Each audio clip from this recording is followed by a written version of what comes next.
10 kelompok yang sangat dibenci Allah Subhanahu wa taala dan Allah tidak suka dengan mereka. Dan 10 kelompok ini tercantum semuanya di dalam Al-Qur'an. Siapa mereka? Inilah yang kita akan bahas di pagi hari ini. Ma'asyiral muslimat yang dimuliakan Allah Subhanahu wa taala. Kita tahu bahwa kita sebagai hamba Allah Subhanahu wa taala berusaha untuk menjadi manusia yang dicintai Allah. Jadi bukan hanya mencintai Allah, tapi bagaimana caranya bisa dicintai Allah. Karena kalau mencintai belum tentu dicintai. Tapi kalau dicintai barang tentu kita bisa mencintai. Makanya ada istilah orang Arab, asya'nu antuhab wa laysa sya'nu antuhib. Perkara itu bagaimana caranya dicintai, bukan bagaimana caranya mencintai. Karena banyak orang yang mengklaim mencintai Allah Subhanahu wa taala tapi caranya salah. Akhirnya Allah pula tidak cinta dengan kita. Tapi kalau Allah Subhanahu wa taala cinta dengan kita, berarti cara cintanya kita kepada Allah benar. Karena Allah cinta dengan kita. Dari sini orang Arab mengatakan kullu yadda'in waslan bil laila wal laila la tukir waslan bidaka. Terkadang banyak orang yang mengaku kekasihnya Laila, tetapi Laila pula berlepas diri dari cintanya. Di banyak orang-orang yang mengklaim cinta kepada Allah, rupanya Allah berlepas diri pula dari cinta dia. Makanya ada satu ayat kata Imam Hasan Al-Basri rahimahullahu ta'ala. Ayat ini sebagai ujian bagi kita. Ketika kita mengklaim mencintai Allah Subhanahu wa ta'ala, maka Allah katakan kul in kuntum tuhibbunallaha fattabi'uni yuhibbukumullah. Katakan ya Muhammad, kalau kalian cinta dengan Allah Subhanahu wa ta'ala, maka ikuti aku. Artinya kalau kita merasa cinta kepada Allah, ikuti Nabi. Baru Allah akan cinta dengan kita. Kenapa? Karena hanya Nabilah yang tahu bagaimana cara mencintai Allah. Kalau kita berijtihad sendiri, melakukan sesuatu amalan-amalan yang menurut kita amalan-amalan bisa dicintai Allah, belum tentu Allah cinta dengan kita. Tetapi kalau kita mencintai Allah seperti Rasul mencintai Allah, dipastikan Allah cinta dengan kita. Kenapa? Karena Rasul tahu bagaimana cara mencintai Allah. Kenapa Rasul tahu? Karena Allah yang kasih tahu. Begini cara mencintaiku. Maka oleh Rasul diamalkan dan didakwahkan kepada kita. Ma'asyiral muslimat yang dimuliakan Allah Subhanahu wa taala. Maka dari sini bahwa kita ini sangat berhajat kepada kecintaan kepada Allah. Apalagi kalau seandainya Allah Subhanahu wa taala sampai betul-betul mencintai kita. Ingat hadis Jibril yang pernah saya sampaikan di sini. Apabila Allah Subhanahu wa taala mencintai hamba-hambanya, maka yang pertama kali malaikat yang dipanggil siapa? Jibril kan. Kemudian Allah mengatakan, wahai Jibril, aku suka dengan si fulan. Kamu harus suka juga dengan si fulan. Maka Jibril pun mencintai si fulan karena Allah mencintainya. Cukup sampai di sini tidak? Jibril mengajak seluruh malaikat-malaikatnya, karena malaikat-malaikat Allah itu kan di bawah kepemimpinannya. Jadi Jibril kemudian mengajak seluruh malaikat-malaikat Allah dimanapun mereka, mau di langit, mau di bumi, mau dimanapun mereka berada, agar ikut mencintai hamba yang Allah cintai. Maka semua malaikat ikut mencintai. Ketika Jibril mencintai orang yang dicintai Allah, seluruh malaikat mencintai orang yang dicintai Allah. Dari sini Allah tanamkan kepada seluruh makhluk yang ada di bumi untuk mencintai orang yang dicintai Allah. Ini luar biasa, ya. Jadi itulah kenapa pentingnya kita meraih kecintaan Allah Subhanahu wa taala. Masalahnya di sana ada orang-orang yang Allah tidak suka. Allah benci kepada orang tersebut. Siapa mereka? Tidak memperpanjang mukadimah yang pertama, disebutkan dalam surah Al-Baqarah ayat 190 dan juga disebutkan di dalam surah Al-Maidah ayat 87 dan juga disebutkan dalam surah Al-A'raf ayat 55. Adapun dalam surah Al-Baqarah 190 Allah mengatakan, wa qatiluhum fi sabilillah alladzina yuqatilunakum wala ta'tadu. Di sini syahidnya, wala ta'tadu innallaha la yuhibbul mu'tadin. Janganlah kalian melampaui batas, karena Allah tidak suka, artinya Allah benci kepada orang-orang yang suka melampaui batas. Dan kalimat ini terulang dalam surah Al-Maidah juga ayat 87-nya, innallaha la yuhibbul mu'tadin. Dan terulang dalam Al-A'rafnya 55-nya, innahu la yuhibbul mu'tadin. Allah tidak suka dengan orang-orang yang melampaui batas. Jadi yang pertama, orang yang Allah tidak suka adalah orang yang melampaui batas. Apa makna melampaui batas? Jadi melampaui batas itu artinya keluar dari batasan-batasan yang Allah dan Rasulnya sudah membatasi. Jadi orang-orang yang keluar dari batasan-batasan Allah atau batasan-batasan syariat lah lebih mudahnya, maka orang itu dianggap melampaui batas. Lah termasuk juga melampaui batas adalah al-i'tida ilhaqudz dharari bil akharin min ghairi wajhi haqqin. Termasuk juga di antara melampaui batas adalah memberikan madarat, memberikan bahaya kepada orang lain dengan cara yang tidak dibenarkan. Ya, boleh jadi kemudian mendolimi orang, mendolimi tetangganya, mendolimi kawannya, mendolimi orang tuanya, mendolimi kerabatnya, mendolimi manusia. Itu bagian daripada i'tidah, melampaui batas. Atau menghalalkan yang Allah haramkan, mengharamkan yang Allah halalkan, itu juga bagian daripada melampaui batas. Atau umpamanya dalam bab doa, ibu meminta sesuatu yang mustahil bagi ibu, maka ini juga namanya melampaui batas dalam doa. Contoh, ibu berdoa, ya Allah kekalkan aku, yang lain boleh mati, saya jangan. Itu kan melampaui batas. Ya Allah kalau bisa hidup saya itu jangan, gak usah makan, gak usah minum, tapi kenyang terus. Ya, tidak haus terus, tapi tak makan tak minum, kan melampaui batas itu. Mustahil itu kan. Ya Allah jadikan aku bisa terbang, mustahil. Ya. Jadi itu namanya tidak dalam doa, sesuatu yang mustahil diminta. Itu bagian daripada mu'tadin. Orang Allah gak suka dengan seperti ini. Atau dalam bab ibadah melampaui batas, tidak ada syariatnya dikerjakan, yang ada syariatnya pula ditinggalkan, yang ada tidak dilakukan, yang tak ada pula dibuat-buat sama dia. Maka ini juga bagian daripada melampaui batas, dan Allah tidak suka dengan orang-orang yang melampaui batas. Termasuk juga orang-orang yang melampaui batas adalah orang yang menyakiti badannya. Badan ini semua milik Allah itu. Mata, kepala, telinga sampai ke kaki ini milik Allah. Tidak ada satupun di anggota badan kita ini yang milik kita. Semua milik Allah. Sampai jiwa kita juga milik Allah. Makanya siapa yang memutuskan jarinya sendiri, dia telah zalim kepada dirinya, karena dia memutuskan yang bukan haknya, yang bukan miliknya. Bagaimana sampai kemudian dia bunuh diri, mencabut nyawanya? Nyawa bukan milik dia, kenapa dia cabut? Maka itu melampaui batas. Allah tidak suka melampaui batas. Makanya Allah mengatakan wala taqtulun nafsal lati harramallah illa bil haqq. Janganlah kalian membunuh jiwa yang Allah haramkan kecuali dengan kebenaran, ataupun membunuh orang lain. Jiwa ini tidak boleh dibunuh karena tidak ada yang mendorong untuk membunuh. Lain kalau seandainya dia membunuh, maka ada kisos membunuh. Atau dia melakukan pelanggaran dalam Islam seperti berzina dan dia sudah menikah, atau dia murtad dan begitu seterusnya kan.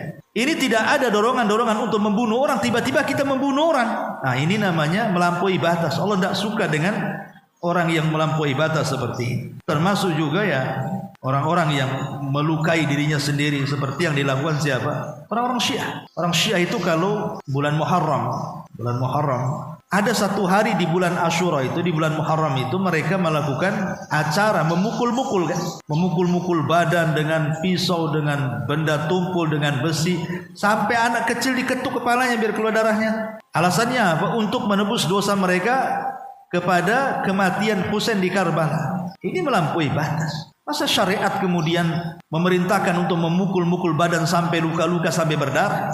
Badan ini milik Allah, bukan milik kita. Apapun acaranya. Karena Rasulullah SAW dengan tegas mengatakan laisa minna man daraba al-khudud. Ya. Laisa minna man daraba al-khudud wa syaqqal juyub wa da'a bid'awal jahiliyah. Bukan termasuk umat kata Rasul yang ketika ditimpa musibah memukul-mukul pipi, merobek-robek pakaian atau berteriak-teriak ala jahiliyah. Itu bukan termasuk kita, itu i'tidah namanya. Itu termasuk melampaui batas dan Allah tidak suka dengan orang-orang yang melampaui batas. Ini yang pertama. Kelompok yang pertama adalah orang-orang yang Allah tidak suka. Yang kedua, disebutkan dalam surah Al-Imran ayat 57. Allah ulang Al-Imran 140. Kemudian Allah ulang lagi di surah Asy-Syura ayat 40. Dalam surah Al-Imran ayat 57 Allah Subhanahu wa taala katakan, "Wa ammal ladzina amanu wa 'amilus salihati fayuwaffihim ujurahum wallahu la yuhibbu zalimin. Adapun orang-orang yang beriman dan beramal saleh, maka kami akan cukupkan pahala dan ganjaran mereka kelak pada hari kiamat. Dan Allah tidak suka dengan orang-orang zalim. Allah ulang dalam surah Al-Imran ayat 140-nya, wallahu la yuhibbu zalimin. Dan Allah ulang dalam surah Asy-Syura 40-nya, innahu la yuhibbu zalim. Sesungguhnya Allah tidak suka dengan orang-orang zalim. Ini kelompok yang kedua yang Allah benci adalah orang-orang zalim. Zalim itu artinya meletakkan sesuatu bukan pada tempatnya. Kalau saya letakkan peci di kaki, berarti saya zalim kepada peci. Kenapa? Karena bukan tempatnya di kaki, tempatnya di kepala. Ibu letakkan cadar di dengkul, ibu zalim sama cadar kan? Cadar itu di muka, kenapa ditaruh di dengkul pula kan? Itu namanya zalim secara bahasa, meletakkan sesuatu yang bukan pada tempatnya. Berarti meletakkan sesuatu pada tempatnya berarti adil, karena lawan daripada zalim itu sebuah keadilan.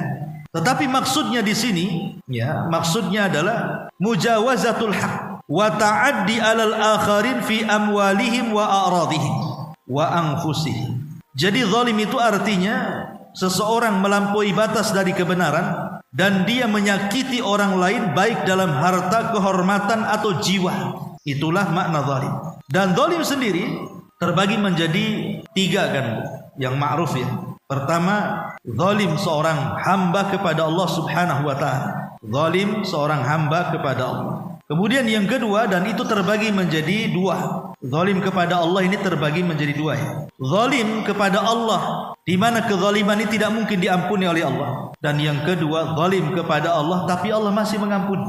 Kemudian yang kedua, zalim seseorang kepada orang lain, sesama hamba Allah Subhanahu wa taala saling menzalimi. Dan yang ketiga, zalim terhadap diri sendiri. Adapun zalim kepada Allah dan Allah tidak akan mengampuni kezalimannya, itulah kesyirikan. Kalau mati di atas syirik, maka Allah tidak akan ampuni.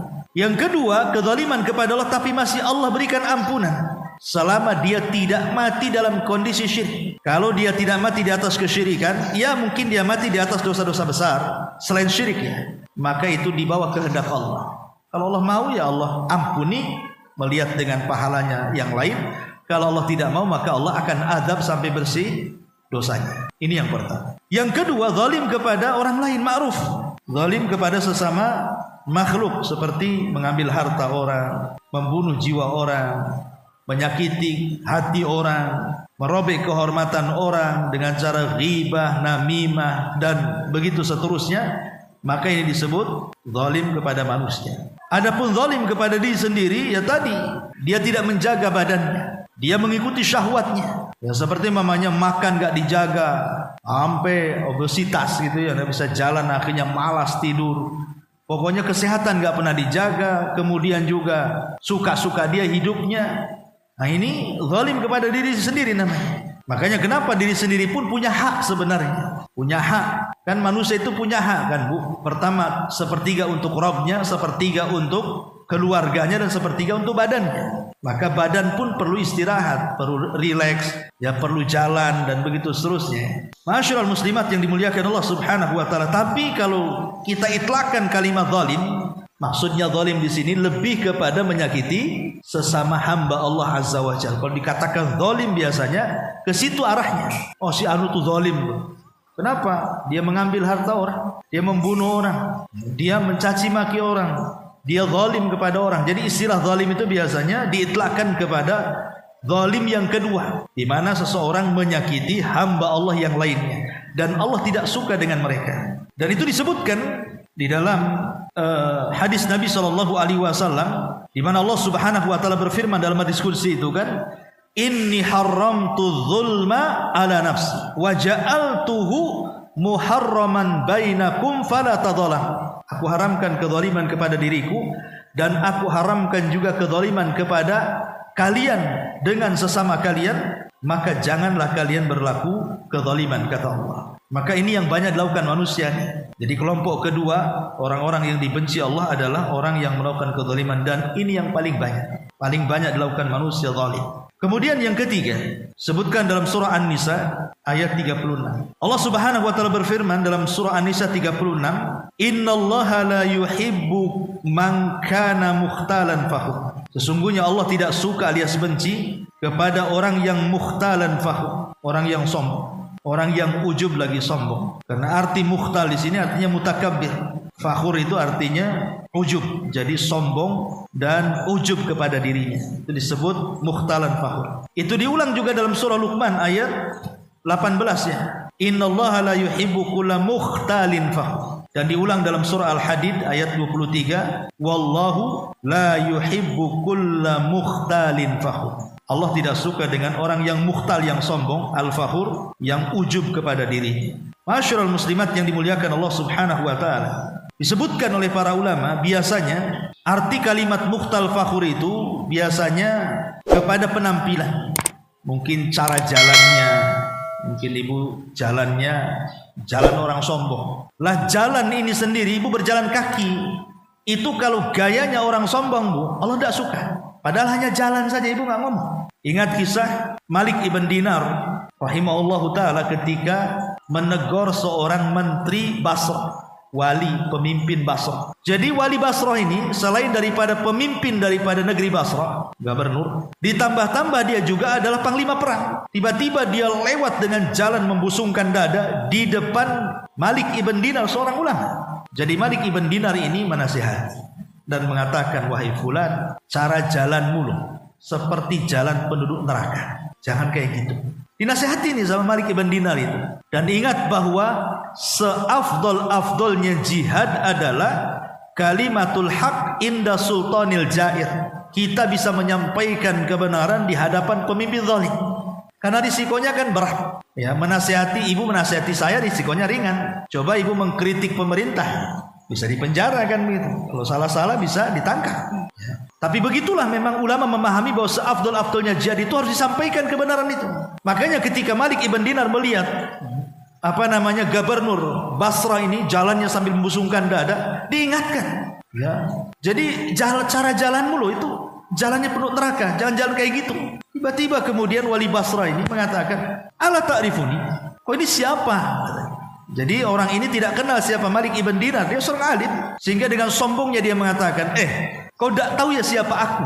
Maka Malik ibn Dinar mengatakan, bal a'rifuka haqqa ma'rifatin.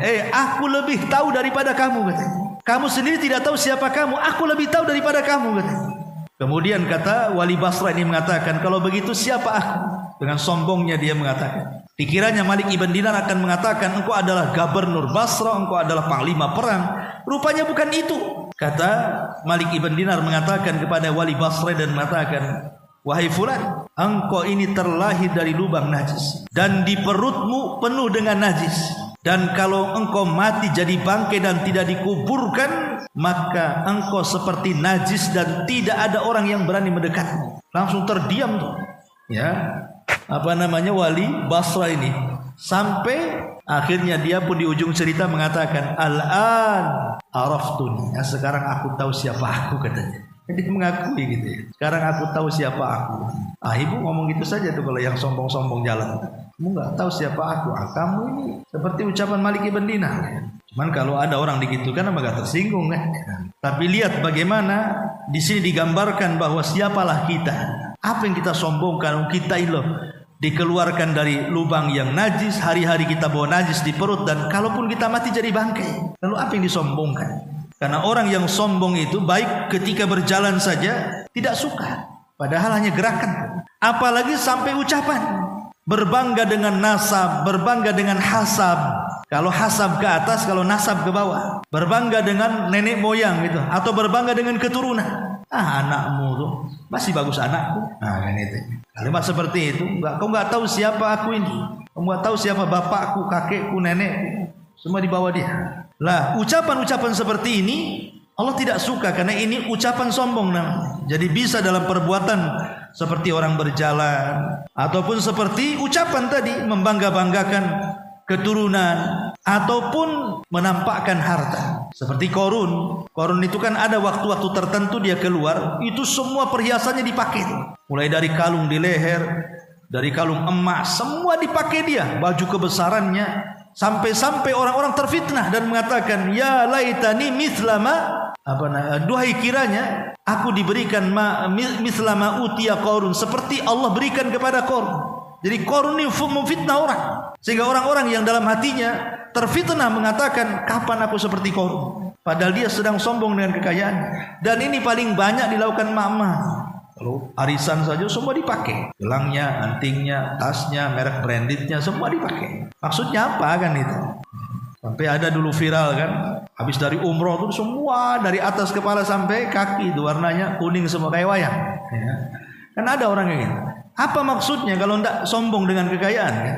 Nah, ini juga Allah tidak suka dengan orang-orang yang seperti ini, menampakkan kekayaan. Atau mungkin tidak dengan itu, tetapi dengan cara isyarat, merendahkan orang. Ya, mungkin dengan tangannya begini, dan ada orang merendahkan orang. Ya. Atau dengan isyarat matanya gitu ya. Yang intinya isyarat mata, isyarat tangan atau isyarat kepala, intinya isyarat itu untuk merendahkan orang. Nah, ini Allah tidak suka karena ini menunjukkan sombong. Sombong itu kan artinya menolak kebenaran dan merendahkan orang. Kata Nabi, al-kibru batrul haq wa ghamdu an-nas, kata Rasul. Sombong itu menolak kebenaran dan merendahkan manusia. Atau merasa dia memiliki sesuatu orang tidak punya, harusnya kan bersyukur gitu. Ini tidak sombong.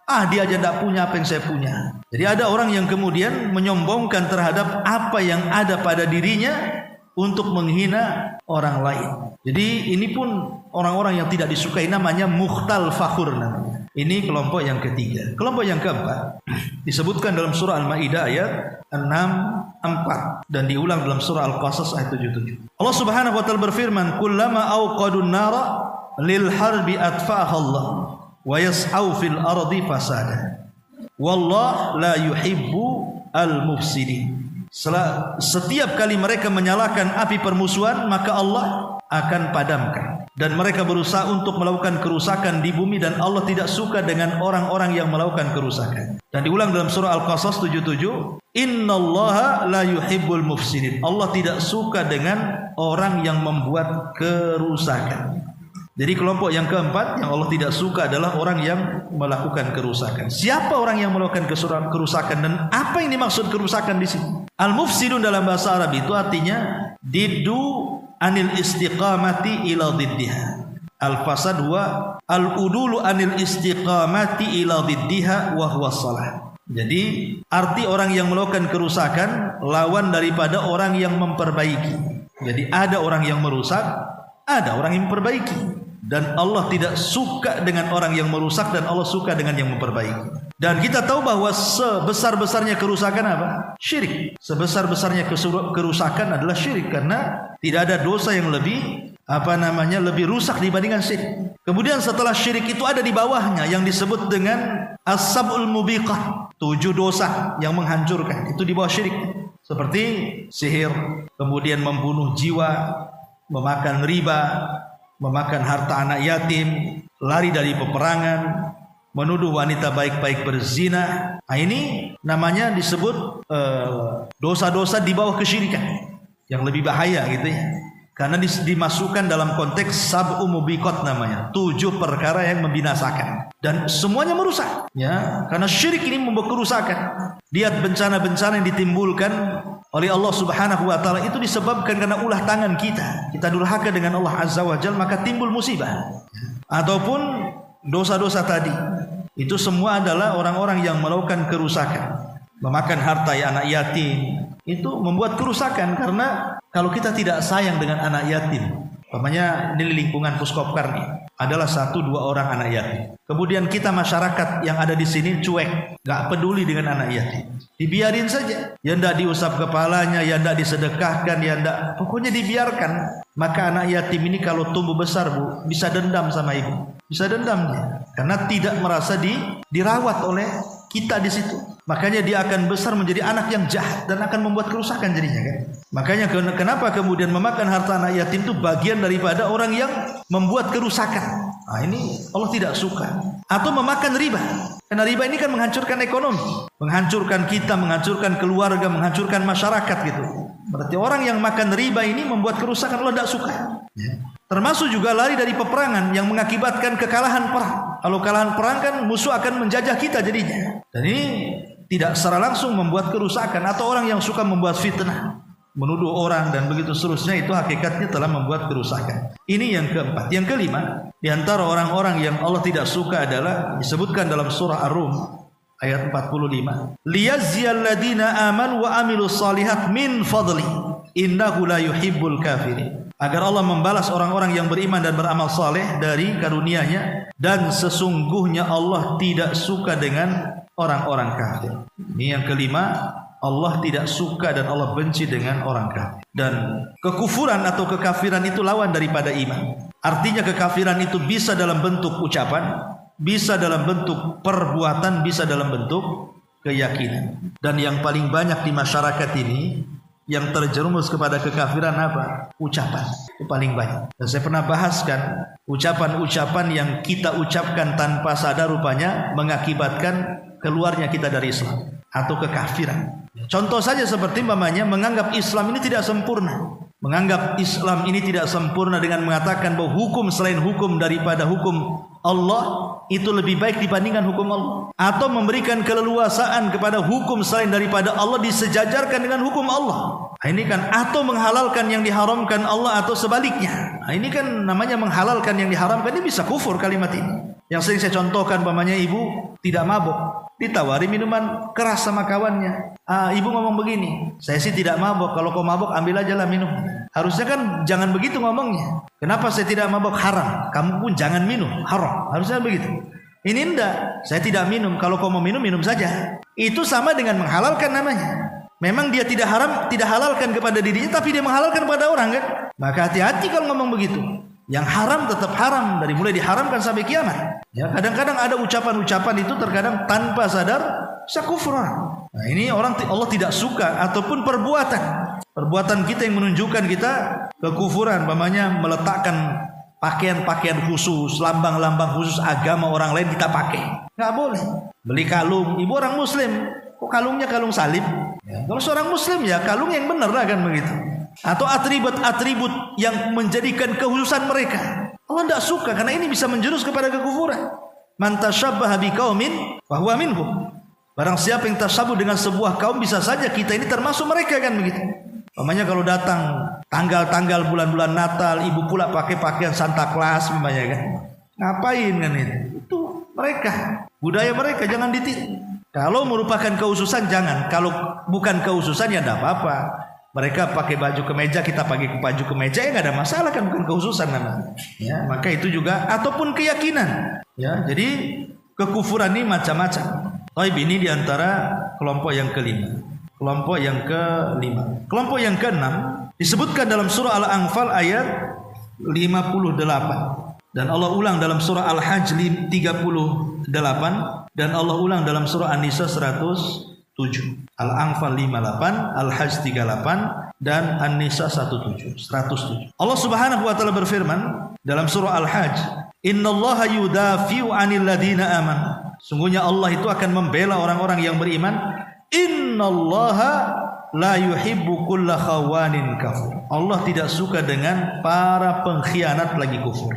Disebutkan dalam surah An-Nisanya, innallaha la yuhibbu man kana khawanan athima. Allah tidak suka dengan orang yang dalam hatinya ada perasaan khianat dan juga dosa. Jadi yang keenam, orang yang tidak disukai Allah adalah para pengkhianat. Karena khianat itu cirinya orang munafik.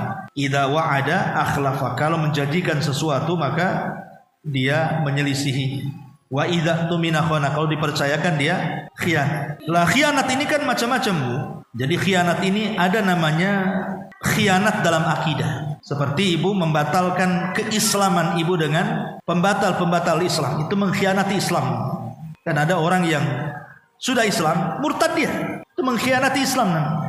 Hanya faktor pernikahan, hanya faktor beda agama, akhirnya dia memilih pula loncat agama. Ini berkhianat kepada Islam dalam bab akidah namanya. Dan ini banyak di Batam ini orang yang murtad hanya gara-gara ekonomi. Dia berkhianat kepada agamanya.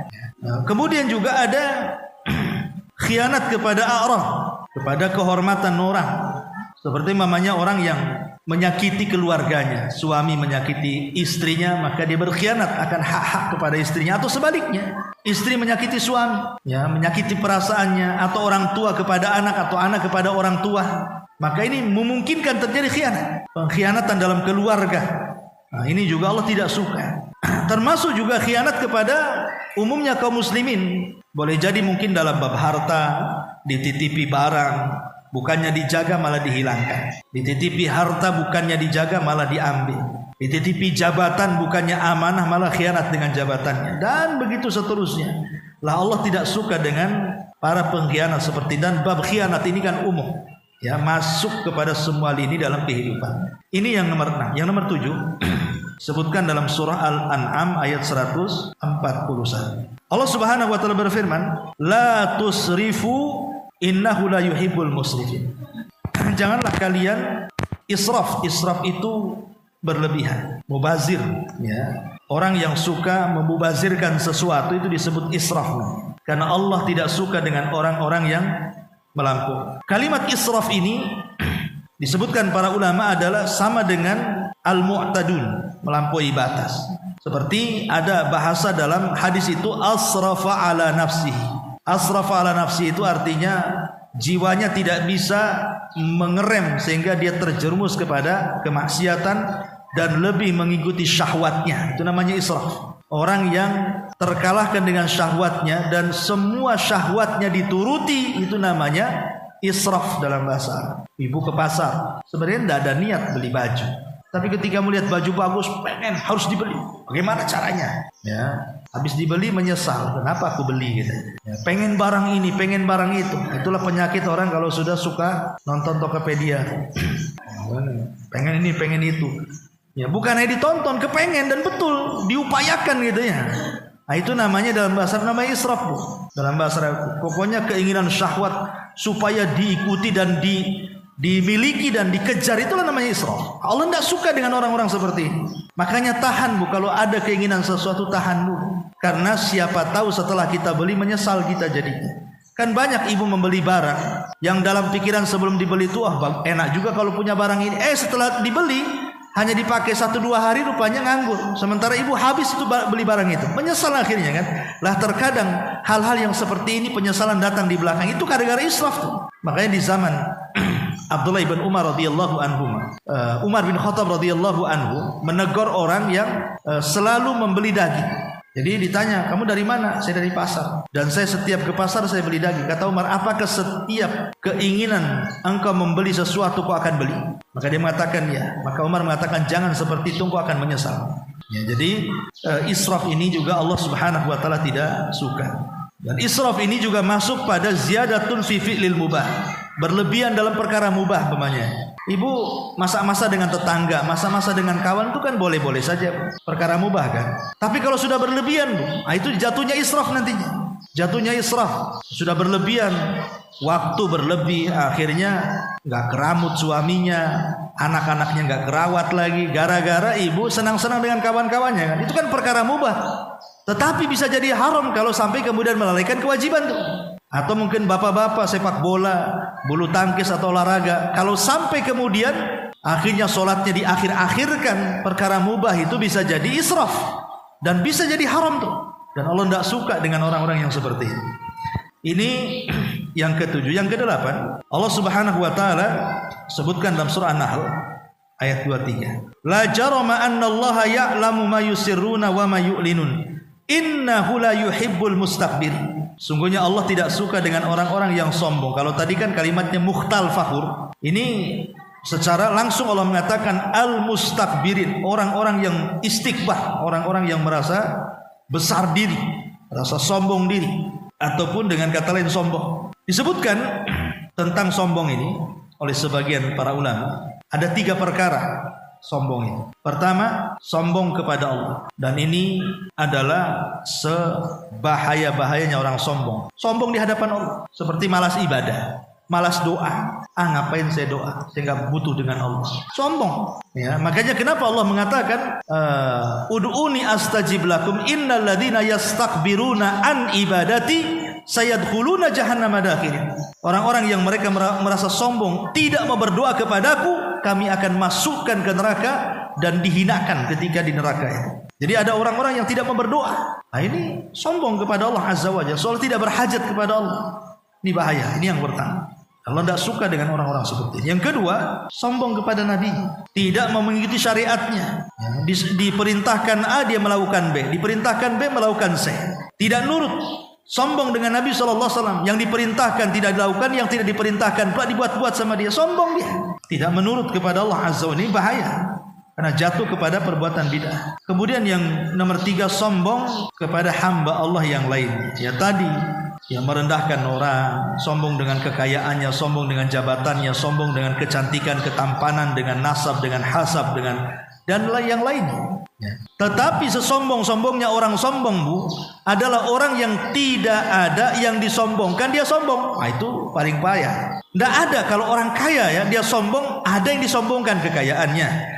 Para pejabat sombong, ada yang disombongkan dengan jabatannya. Orang cantik, orang ganteng, ada yang disombongkan dengan kecantikan dan kegantengannya. Tapi ada yang lebih sombong, tidak ada pendorong sombong, dia sombong. Orang miskin, ya. Sudah miskin, jelek lagi, ya. Tidak ada jabatan pula kan gitu. Apa yang disombongkan orang kayak gini? Sudah jelek, tidak cantik, tidak ganteng, miskin lagi, tiba-tiba sombong, setinggi langit pula kayak dewa. Nah, ini sesombong-sombongnya orang sombong. Nah, Allah Subhanahu wa taala tidak suka dengan yang seperti ini. Kemudian yang nomor 9 disebutkan dalam surah Al-Qasas ayat 76. Allah Subhanahu wa taala mengatakan ketika bicara tentang Qarun, kisah Qarun, "Inna Qaruna kana min qaumi Musa, fa bagha alaihi wa atainahu minal kunuzi ma inna mafatihahu latanu bil usbati ulil quwwati. Idh qala lahu qaumuhu la tafrah innallaha la yuhibbul farihin." Sesungguhnya Qarun itu bagian daripada kaumnya Nabi Musa. Dia pun melampaui batas dan kami berikan banyak pembendaharaan kekayaan sampai kunci-kuncinya yang membawa itu orang-orang kuat.